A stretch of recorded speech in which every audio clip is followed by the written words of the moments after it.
Good evening बच्चों। आप सभी को मैथ्स की कक्षा में स्वागत है।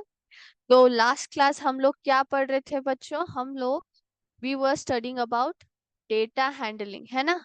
हम लोग क्या पढ़ रहे थे? We were studying about data handling. इसमें हमने क्या पढ़ा था? इसमें हमने अर्थमेटिक मीन, है ना, वो एक नया कॉन्सेप्ट पढ़ा था लास्ट क्लास में।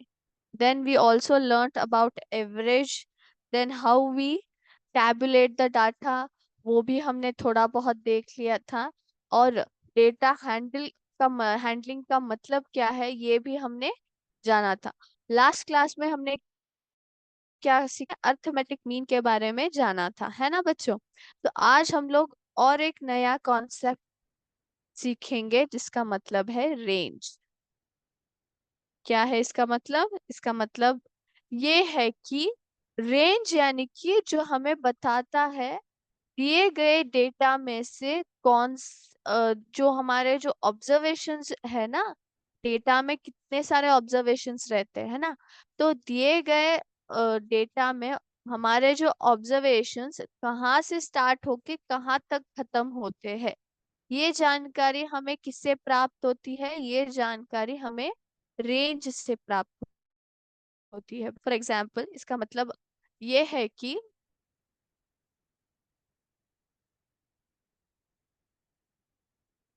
मैं यहाँ पे एक एग्जाम्पल लेती हूँ, ठीक है।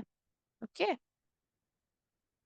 सो what are we studying today? We are studying about range. Okay, what it actually means. तो मैं यहाँ पे एक एग्जाम्पल ले लेती हूँ बच्चों। अगर मैं आपको एक ऑब्जर्वेशन दूँ, for example in A school 10 students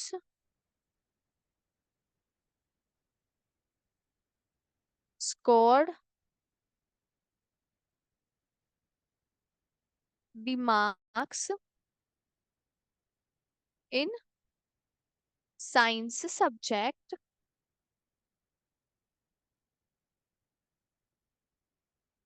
in board exam।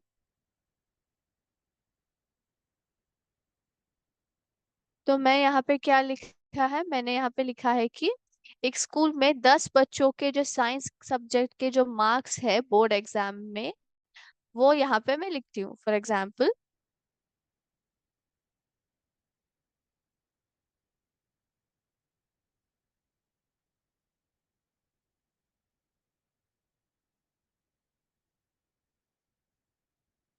है ना।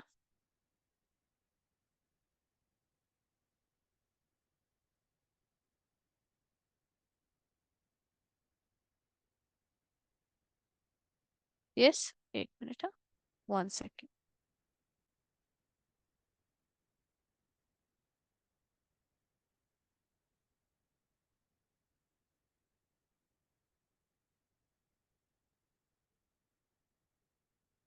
तो यहाँ पे मैंने 10 बच्चों के मार्क्स लिखे हैं। आप देख सकते हैं यहाँ पे जो मैंने रेंज लिखा है। यस, नाउ नाउ अभी बताओ, अगर मैं आपको ऐसे 10 स्टूडेंट्स के मार्क्स देती हूँ, ये हमारे क्या है? ये हमारे ऑब्जर्वेशन है। इसको हम लोग क्या बोलते हैं? ऑब्जर्वेशंस बोलते हैं हम इसको। The whole thing starting from here to here is nothing but data. ये क्या है? ये डेटा है बच्चों। डेटा है, किसके बारे में डेटा है? साइंस सब्जेक्ट के जो मार्क्स है बोर्ड एग्जाम में 10 स्टूडेंट्स के, उसके बारे में डेटा है ये। यस, ये क्या है? ये ऑब्जर्वेशंस है। तो अगर मैं ऐसे आपको ऑब्जर्वेशंस दे देती हूँ और मैं आपको पूछूं कि आपके ऑब्जर्वेशंस स्टार्ट कहाँ से होते हैं और खत्म कहाँ से होते हैं, तो क्या आप ऐसे देखकर बता सकते हैं? बता पाएंगे? नहीं, है ना। अभी आपको क्या करना पड़ेगा? आप समझ नहीं पाएंगे कि ऑब्जर्वेशंस एक्चुअली कौन से नंबर तक फैले हुए हैं। क्या आप बता पाएंगे? तो अब हम लोग क्या करेंगे? अब हम लोग यहाँ पे हाईएस्ट और लोवेस्ट मार्क्स जो है वो देखेंगे। क्या देखेंगे? हाईएस्ट और lowest marks. Okay, now first thing what we have to do, we have to find the highest and lowest marks. Now 1 minute.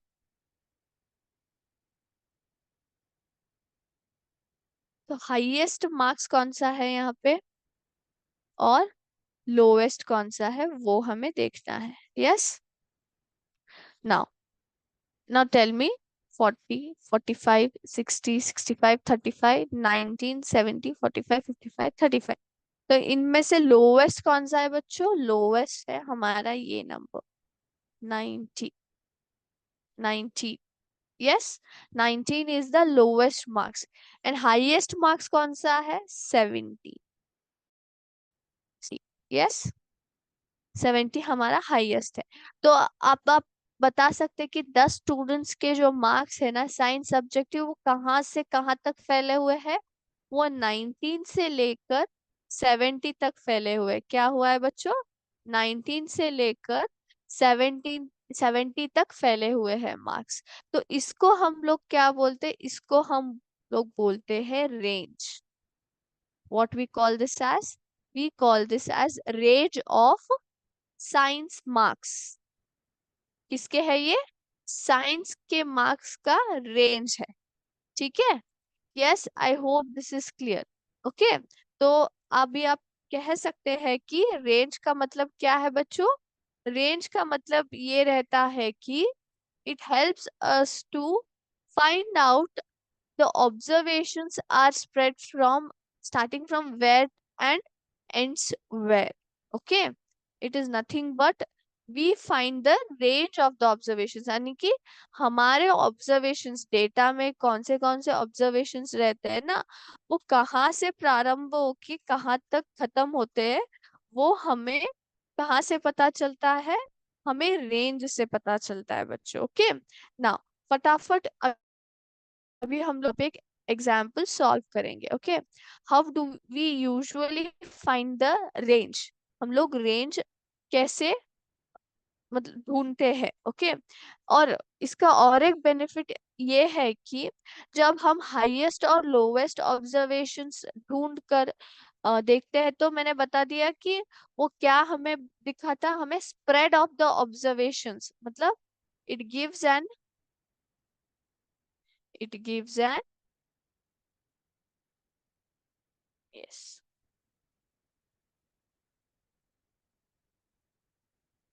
of the spread of observations.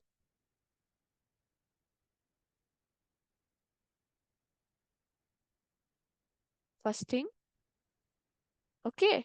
Now, the second thing is this spread is found by what? By range. ये spread हम लोग कैसे देखते हैं? मतलब हमारे observations कहाँ से लेकर कहाँ तक फैले हुए हैं वो फैलना हम लोग कैसे ढूंढते हैं? रेंज से। सो रेंज हमें कैसे प्राप्त होता है? रेंज हमें प्राप्त होता है highest number minus lowest number से। what we do is we subtract lowest number from the highest number.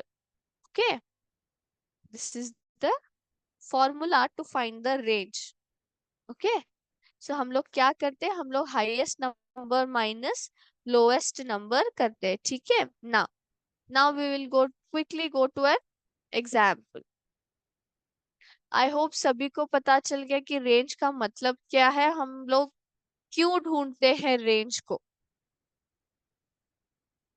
आप देख सकते हैं कि जब भी आप कोई भी आप किसी से भी बात करें कुछ मैथमेटिक्स के बारे में या फिर नंबर्स के बारे में या फिर दिननित्य में आप मार्क्स के बारे में बात कर रहे हो किसी बच्चों के साथ या फिर टीचर्स के साथ या फिर अपने पेरेंट्स के साथ या फिर आप मंथली आप घर में कितना खर्च करते हो उसके बारे में बात कर रहे हैं तो एक आसान सा प्रश्न आएगा कि आप महीने का कितना खर्च करते हैं या फिर आप कितना स्कोर करते हैं मार्क्स ऐसे पूछते हैं ना। आप जो भी इंसान से आप बात कर रहे हैं तो वो क्या जानना चाहते हैं कि आप कहाँ से लेके कहाँ तक पहुंचना चाहते हैं। है, मतलब स्कोर करना कितना चाहते हैं और कितना आप एक्चुअली स्कोर कर सकते हैं, या फिर आप पूरे सब्जेक्ट्स के जो हमारे रेंज रहता है ना, मार्क्स स्कोर्ड का जो रेंज रहता है ना, वो जानने की कोशिश करते हैं, है ना। तो हमारा यहाँ पे जो हमारे ऑब्जर्वेशंस, लाइक फॉर एग्जांपल अगर हम लोग टेस्ट के मार्क्स ही ले लो आप, तो इंग्लिश में दूसरा आता है, कन्नड़ा सॉरी हिंदी में you will get different marks, then maths में डिफरेंट मार्क्स, साइंस, फिर सोशल स्टडीज, ऐसे आपको डिफरेंट डिफरेंट सब्जेक्ट्स में डिफरेंट डिफरेंट मार्क्स आएंगे।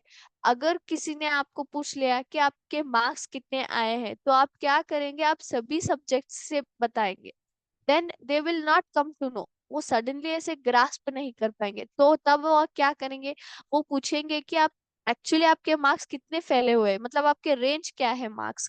तो तब रेंज का मतलब क्या है, रेंज का मतलब है beginning from lowest to highest, मतलब आपके जो मार्क्स है ना, वो कितने नंबरों तक फैले हुए हैं।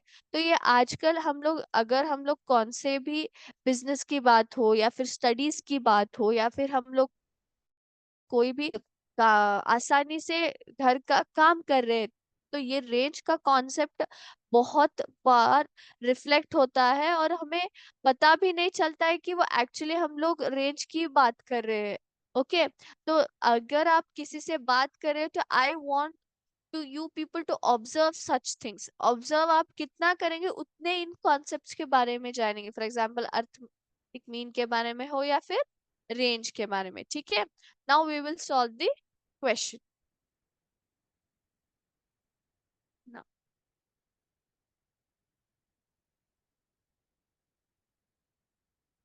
The ages in years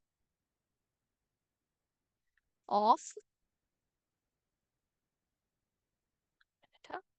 of 10 teachers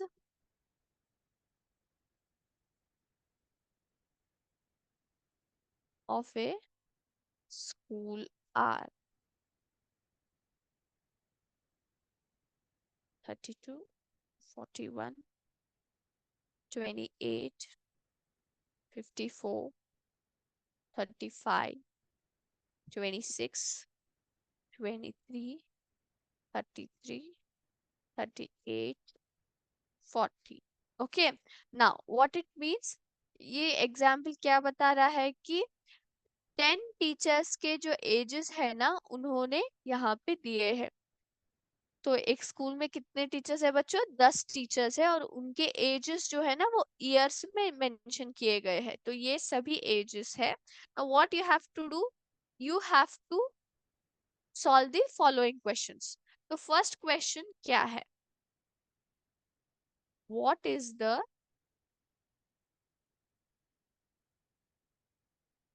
as of oldest teacher and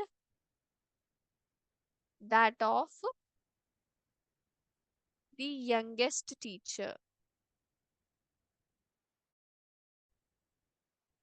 तो हमें क्या जानना है, हमें ओल्डेस्ट टीचर और यंगेस्ट टीचर दोनों के एजेस हमें मालूम करने हैं। Yes, yes. तो फर्स्ट हमें क्या करना है, what is the basic step that we do, the basic step we have to follow is, we have to first arrange the following ages in proper manner. तो हम लोग कैसे कर सकते हैं वो, तो the simple thing is we have to, yes, now we have to arrange the given ages जो है ना, आई होप सभी को एजेस, 1 मिनट था, यस, आई होप सभी को एजेस ठीक से दिखाई दे रहे, यस।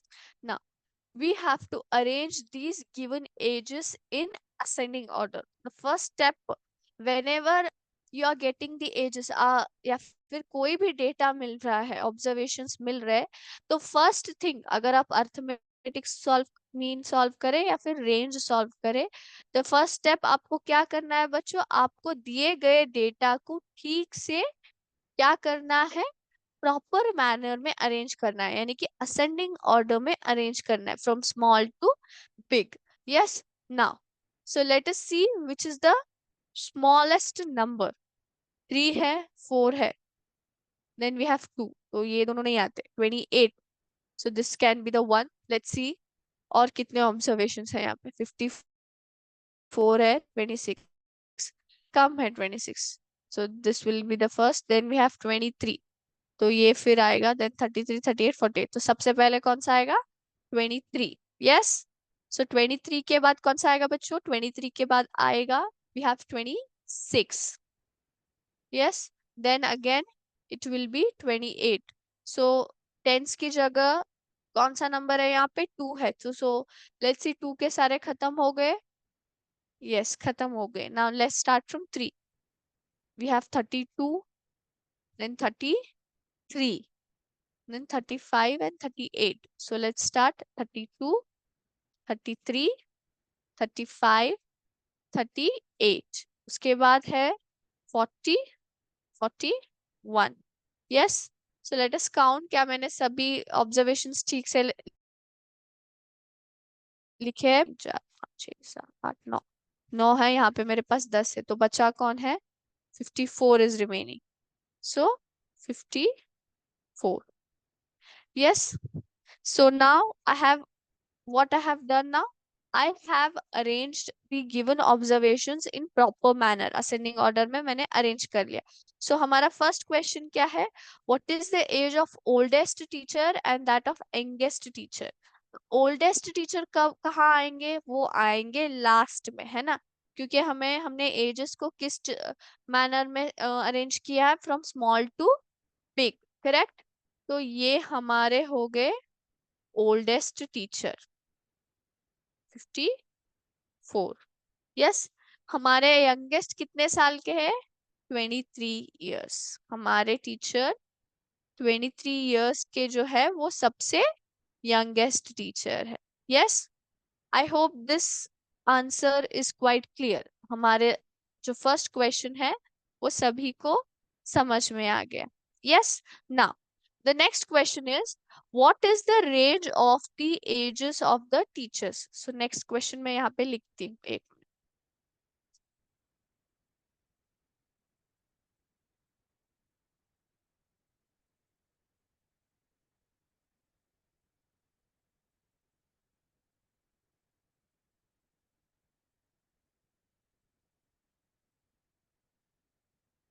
So हमारा सेकंड क्वेश्चन क्या है बच्चों? Second question is what is the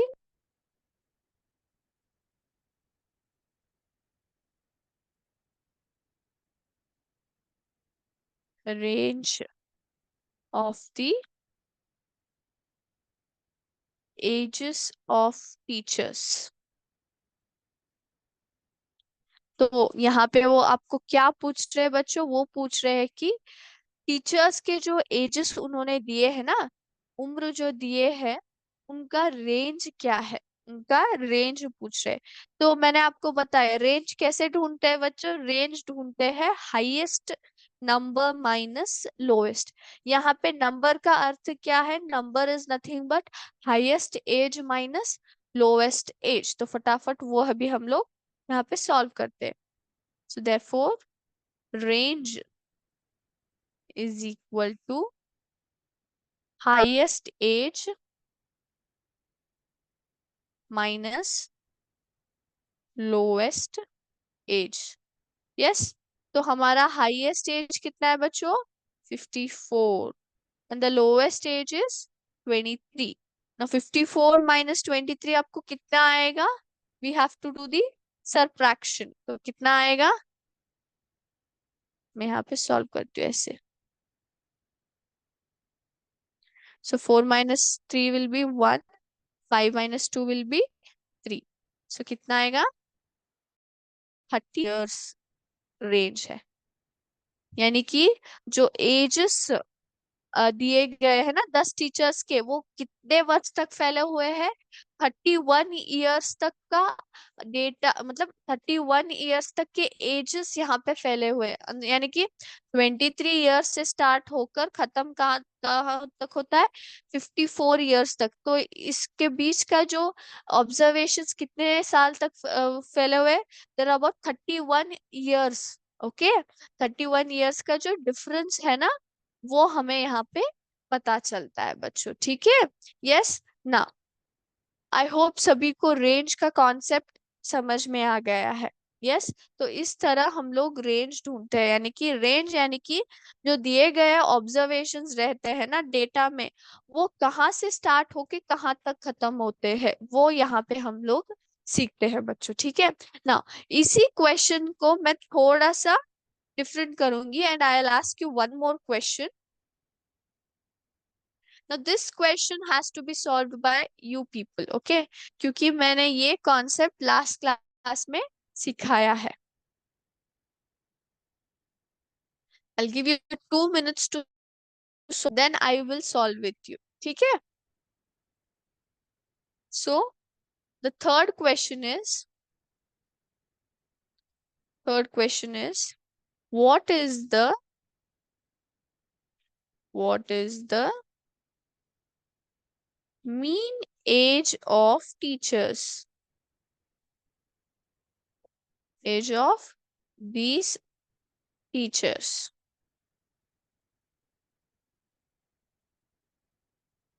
So I have given you the ages. मैंने ऑलरेडी इनको प्रॉपर मैनर में अरेंज कर दिया है ना। This is the data which I have already arranged in a proper manner and I am asking you the question is what is the mean age of these teachers. यानी कि आपको क्या ढूंढना है यहाँ पे, you have to find the arithmetic mean. वो यहाँ पे क्या पूछ रहे हैं आपको, इन टीचर्स की जो उम्र है ना उनका मीन पूछ रहे हैं, यानी कि उनका एवरेज एज कितना है, मतलब 10 टीचर्स में मिनिमम एज उनका कितना है। 10 टीचरों में से उनका मिनिमम एवरेज एज वो लोग पूछ रहे हैं। ठीक है, रेंज में क्या था बच्चों, रेंज था is it was all about कि जो टीचर्स की जो उम्र है ना, वो कहाँ से स्टार्ट होके कहाँ तक खत्म होता है, मतलब कितना फैला हुआ है। जो ईयर्स है ना वो कितना नंबर तक फैला हुआ है। यहाँ पे आप क्या ढूंढ रहे हैं, यहाँ पे आप ढूंढ रहे हैं कि एवरेज कितना है एज टीचर्स का, है ना। तो फटाफट I will give you 2 minutes, आपको बुक निकालना है, then you have to solve this question. Okay, 2 minutes I will give you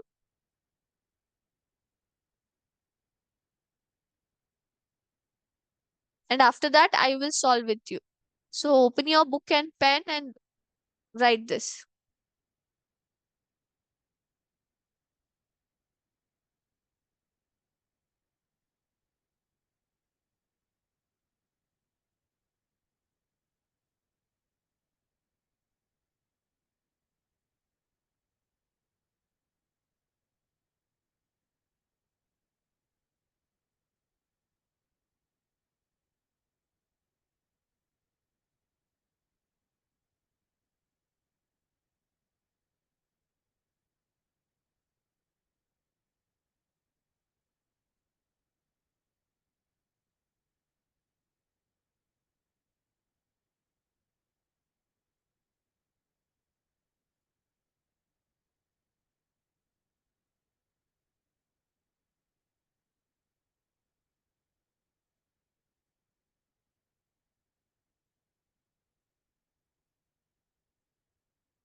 Yes, I hope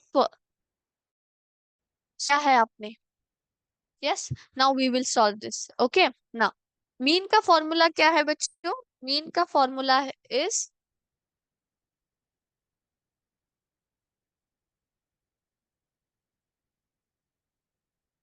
आप ऐसे लिख सकते हो, 1 minute. Sum of observations, sum is nothing but total of the given observations divided by number of observations.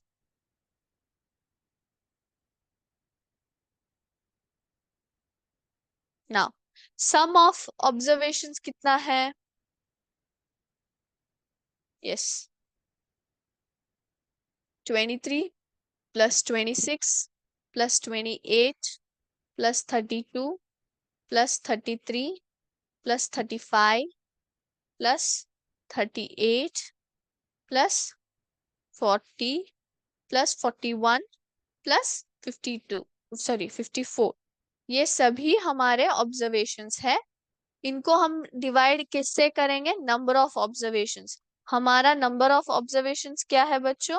Number of observations is 10। आप देख सकते हैं 1 2 3 4 5, है ना, 5 6 7 8 9 10। तो टोटल ऑब्जर्वेशंस कितने हैं? 10 ऑब्जर्वेशंस है। Yes, now so we have to total this now. तो कहाँ पे टोटल करेंगे? I just quickly do this. Okay, so let me rub this.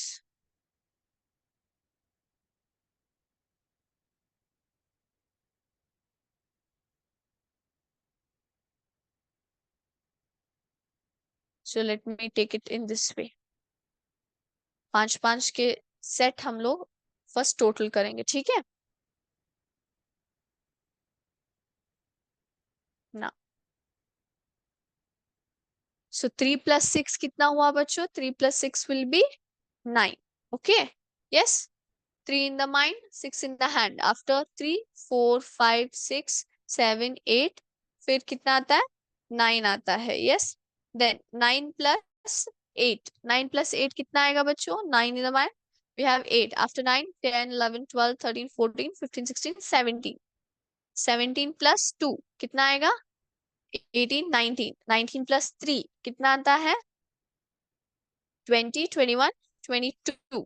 Yes, now 2, 2 + 2, 4, 4 + 2, 6, 6 + 2 is 8, 8 + 3 is 9, 10, 11, 11 + 3 is, after 11, 12, 13, 14, है ना?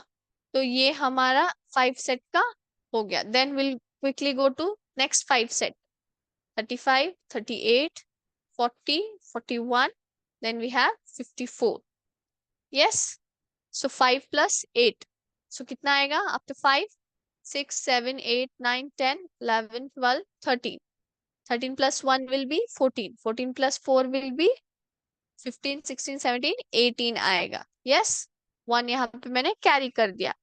1 + 3 is 4, 4 + 3 is 5, 6, 7, 7 + 4, 8, 9, 10, 11, 11 + 4, 12, 13, 14, 15, 15 + 5, 16, 17, 18, 19, 20। तो नेक्स्ट कितना है? नेक्स्ट 5 ऑब्जर्वेशंस के टोटल है। सो फटाफट दोनों यहाँ पे हम लोग जोड़ देंगे। 142, देन 208, तो कितना आएगा? 8 + 2 is 9 and 10, 10 आएगा। 0 यहाँ पे लिख लिया, 4 कैरी कर दिया। 4 + 1 is 5, 2 + 1 is कितना आता है बच्चों? 3 आता है। यस, 3। तो हमारा टोटल क्या है ऑब्जर्वेशंस का? It is 350। कितना है? 350 है। मैंने क्या कर दिया? Instead of totally writing 10 observations, मैंने 5 5 के 2 ग्रुप यहाँ पे कर दिए, जिससे हम लोग फटाफट आसानी से कर सकते हैं। यस, नाउ मीन का फॉर्मूला क्या था? सम ऑफ ऑब्जर्वेशंस। तो सम कितना आया? 350, है ना? नंबर ऑफ ऑब्जर्वेशंस कितने थे? 10 थे हमारे। कितने थे? 10। So it is 350 divided by 10। Now यहाँ पे 2 0 है, तो यहाँ पे एक 0 कैंसिल हुआ, यहाँ पे एक 0 कैंसिल हो गया। सो 35/1 इज नथिंग बट 35 years। कितना आया? 35 years। तो प्लीज आपके आंसर चेक कीजिए, क्या आपने जो सॉल्व किया है वो ठीक है क्या नहीं। यस, तो यहाँ पे एवरेज एज कितना है टीचर्स के? 35 एवरेज एज है उनका। ठीक है, okay. Now this in this class I complete regarding mean और range को questions। मैंने यहाँ questions और जो अंडरस्टैंडिंग था ना कॉन्सेप्ट का, वो मैंने यहाँ पे क्लियर से समझा दिया है आप सभी को। अगर आपको कोई भी डाउट है या फिर कुछ भी समझ में नहीं आ रहा है तो प्लीज लेट मी नो, क्योंकि ये दो कॉन्सेप्ट जो है बहुत ही आपको यूजफुल होंगे आगे की कक्षाओं में। और क्या है, ये दोनों नए कॉन्सेप्ट्स है बच्चों। ठीक है, तो आपको ठीक से समझने के लिए पहले उन इन कॉन्सेप्ट्स को जानना पड़ेगा। उनको आप डेली लाइफ में आप ऑब्जर्व कर सकते हैं कि हम लोग उनमें उनको किस तरह उपयोग करते हैं। तभी आप क्या कर पाएंगे, तभी आप ठीक से इनको समझ पाएंगे। ठीक है, now next class we will start with again some different topics, और कुछ क्वेश्चंस भी हम लोग सॉल्व करेंगे। ठीक है, तो आज की कक्षा मैं यहीं पे स्टॉप करती हूँ। आई होप आपको समझ में आ गया है कि रेंज और अर्थमेटिक मीन का मतलब क्या है, दोनों में अंतर क्या है, और उनको सॉल्व कैसे किया जाता है, और हम लोग उनको उपयोग क्यों करते हैं। ठीक है, यस। सो जय हिंद, जय विद्या शक्ति। थैंक यू बच्चों। Thank you sir.